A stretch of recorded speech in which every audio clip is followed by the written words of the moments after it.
जय हिंद, जय भारत। स्वागत है आप सभी व्यूअर्स का आपके अपने चैनल जनजागृति फैक्ट्स में। मैं सर्वेश मिश्रा। आज हम लोग चर्चा करने जा रहे हैं ईडी द्वारा केजरीवाल साहब को 2 सम्मन और इशू किए गए हैं।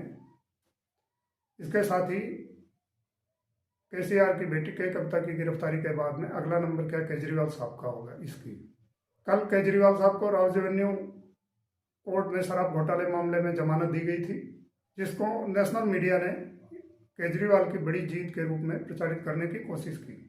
केसीआर की बेटी के कविता कोर्ट के आदेश के चलते 13 तारीख तक गिरफ्तार न किए जाने के आदेश के चलते अब तक गिरफ्तारी से बची हुई थी। इसके बाद में ईडी ने तुरंत ही के कविता को गिरफ्तार कर लिया। उससे पहले ईडी ने के कविता के अकाउंटेंट से पूछताछ की, जिसमें इनके अकाउंटेंट ने सारे कच्चे चिट्ठे के सामने खोल दिए। आज केजरीवाल को 2 सम्मन और इशू किए गए, जिनमें से एक की पेशी 18 तारीख को होनी है और दूसरे की पेशी 21 तारीख को होनी है। मामला यह है कि जल बोर्ड घोटाले में 37 करोड़ का ठेका पात्रता न रखने वाली कंपनी को अलॉट किया गया था। यहाँ पर एक तथ्य और आपके सामने प्रस्तुत करना चाहूँगा। जल मंत्रालय घोटाले में retired chief engineer Jagdish Arora को ईडी ने 2 महीने पहले ही गिरफ्तार कर लिया था। खबर यह है कि चीफ इंजीनियर साहब सरकारी गवाह बन चुके हैं और उन्होंने ईडी के समक्ष अपने थ्रू आप पार्टी के नेताओं को पैसा दिए जाने की बात को कबूल कर लिया है। राघव चड्ढा के बाद में जल मंत्रालय कुछ दिन केजरीवाल साहब के पास भी रहा है। इस बार 2 सम्मन एक साथ इशू किए जाने के बाद में केजरीवाल साहब स्वयं ना करके अपनी पार्टी के प्रवक्ताओं को राजनीतिक बयानबाजी करने के लिए भेज रहे हैं। यहाँ पर एक बात ध्यान रखने वाली है कि अगर केजरीवाल को कोर्ट से जमानत करानी पड़ी है तो इसका मतलब है कुछ तो पक्के सबूत होंगे। सुप्रीम कोर्ट ने पहले ही स्पष्ट कर दिया है 336 करोड़ रुपए के ट्रेल के साबित होने का और सबूत प्रोड्यूस होने का स्पष्टीकरण पहले ही कर दिया है। अब भाजपा के ऊपर आरोप लगाया जा रहा है कि विपक्ष के सभी लोगों को गिरफ्तार करवाया जा रहा है।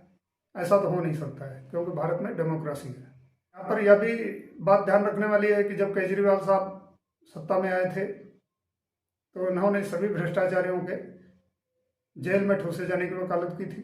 तो और केजरीवाल साहब पहले ईडी को भी ज्ञान दे चुके हैं कि सोनिया गांधी को जाके गिरफ्तार करके ले आना चाहिए। एक और आरोप बीजेपी पर लगाया जा रहा है कि करप्शन के आरोपी तो बीजेपी में भी हैं, उनके ऊपर एक्शन नहीं हो रहा है। तो भाई केजरीवाल साहब, आपके पास बहुत लंबी और बहुत बड़े बड़े वकीलों की फौज है, आप उनको लेकर के कोर्ट में जाना चाहिए और सुप्रीम कोर्ट से आदेश लेकर के उनके सभी के ऊपर एक्शन करवाना चाहिए। अब शराब घोटाला आखिरी पड़ाव में पहुंच चुका है। के कविता की गिरफ्तारी के बाद में अगला नंबर केजरीवाल का ही लगना है। मतलब केजरीवाल की गिरफ्तारी बहुत ही नजदीक है। अब केजरीवाल साहब एक शातिर राजनेता होने के नाते विक्टिम कार्ड खेलने की कोशिश करेंगे और मोदी साहब की सरकार को अत्याचारी घोषित करने की कोशिश करेंगे। इसके साथ ही पंजाब इलेक्शन 2019 के दौरान केजरीवाल साहब के एक दिए गए बयान की भी चर्चा करते हैं यहाँ पर, जिसमें उन्होंने सशस्त्र सेनाओं को हथियार लेकर के मोदी की सत्ता को पलटने की बात कही थी मंच से। उसमें इनके ऊपर केस हो गया। केस जब हाई कोर्ट में गया तो सुप्रीम कोर्ट से स्टे ले आए। सुप्रीम कोर्ट के स्टे का हवाला देते हुए हाई कोर्ट ने सुनने से मना कर दिया।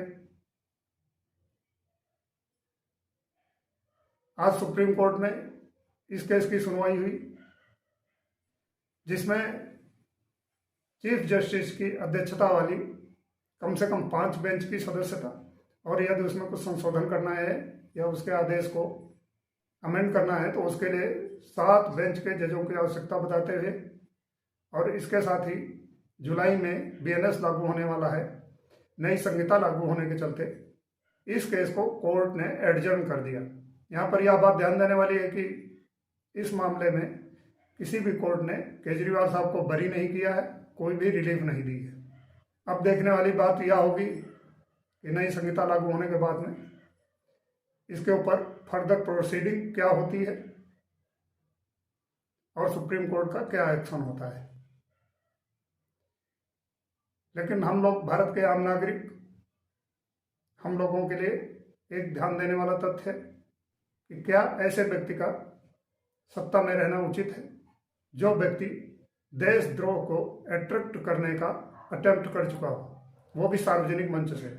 अपने विचारों से कमेंट सेक्शन में अवश्य अवगत करें। वीडियो को लाइक और सब्सक्राइब अवश्य करें। फिर मिलते हैं अगले वीडियो में। जय हिंद, जय भारत।